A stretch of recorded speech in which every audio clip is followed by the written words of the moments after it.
Hello and welcome. My name is Matt McGuire, and I would like to share a short story of my life with you. While telling my story, I'll use the conceptual lenses of funds of knowledge, power and privilege, and equity and social justice to reflect on my personal story and my experiences in two Denver communities. I'll also discuss what I learned about these concepts and their role in urban education.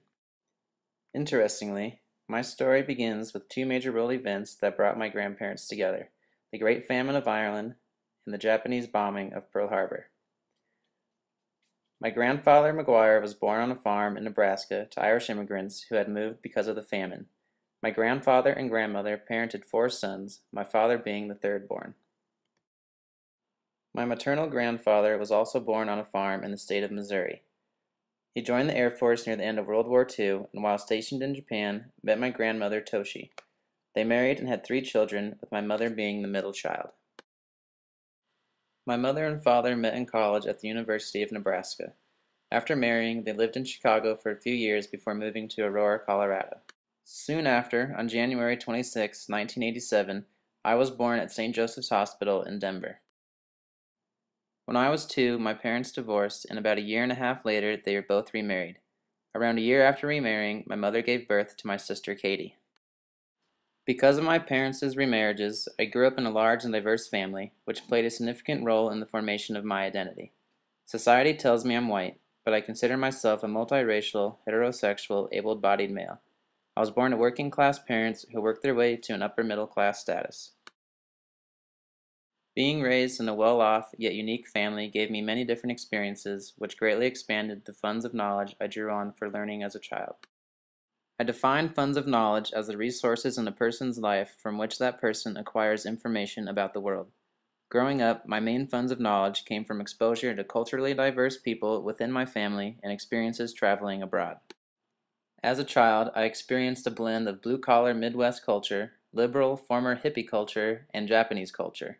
Experiencing this mixture contributed to the formation of my identity, values, beliefs, and biases.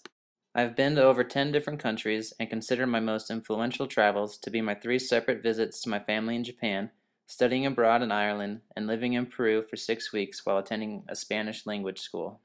These events exposed me to a unique range of different cultures, family values, religions, socioeconomic statuses, and beliefs that added to my knowledge of the world. In the Five Points community, I saw many different funds of knowledge, such as libraries, parks, and shops, but I consider the rich history of Five Points and the wisdom and tradition passed on through the people living and working in this area to be one of the most substantial resources of knowledge to the people in the community. In Lincoln Park, I thought the art district was an important source of knowledge, signifying the community's value of art and culture. This class has taught me how to view funds of knowledge with an assets-based lens. This is important in urban teaching because being aware of your students' funds of knowledge, as well as your own, will aid in helping each student achieve in school and in life. Also, understanding someone's funds of knowledge allows you to more easily identify the privileges and powers of that person. To me, privilege and power are the socially advantageous qualities that a person possesses which present that person with opportunities others may not have. Because of my parents, I had the privilege to travel internationally, which exposed me to many new experiences I would not have had otherwise. I also grew up with the privilege of having parents who could afford to send me to private Catholic school from 1st through 12th grade, as well as pay for my college education. I was surprised to learn how Five Points was a place of privilege and opportunity for African Americans in the early to mid-1900s and is still renowned as one of the nation's largest African American-owned commercial strips. An African American growing up in a community where their race and heritage is celebrated rather than discriminated could gain confidence and have a more positive identity. I thought the Latino population of Lincoln Park was privileged in having the Museo de las Americas in their community, which is dedicated to the art and culture of Latinos. This is another case where embracing, celebrating, and learning more about this culture could provide power and privilege as a Latino. From this class, I learned that there is very little inherent in privilege and that privilege exists only when others recognize it. The privileges and powers someone has greatly contributes to that person's sense of identity. In urban teaching, I have learned that recognizing the privileges and powers of your students and yourself is essential in approaching their education with an assets-based perspective. By taking this approach, you can begin to address the barriers that restrict equity and social justice. In class, I learned that equity is not the same as equality. Equity means that every person is given the opportunity to fulfill his or her needs. William Ayers' foreword in Michie's book taught me that the challenge of teaching for social justice is to find the capacity to stand up on behalf of the disadvantaged when power is unevenly and unfairly weighted against them.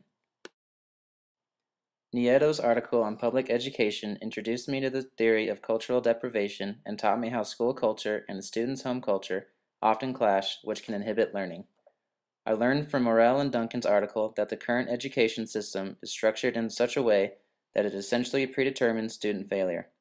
The article taught me that it is important for reform movements to develop partnerships with communities that provide students with the opportunity to be successful while maintaining their identities as urban youth. I now know that to begin building a socially just and equitable education system, it is vital that teachers, administrators, and policymakers increase their awareness and understanding of their own identities, funds of knowledge, and privileges, as well as the knowledge, privileges, and identities students bring with them into the classroom, and approach education with an assets-based perspective. I want to thank you for watching my presentation, and I will end by sharing 3 questions I want to ask myself when I encounter difference.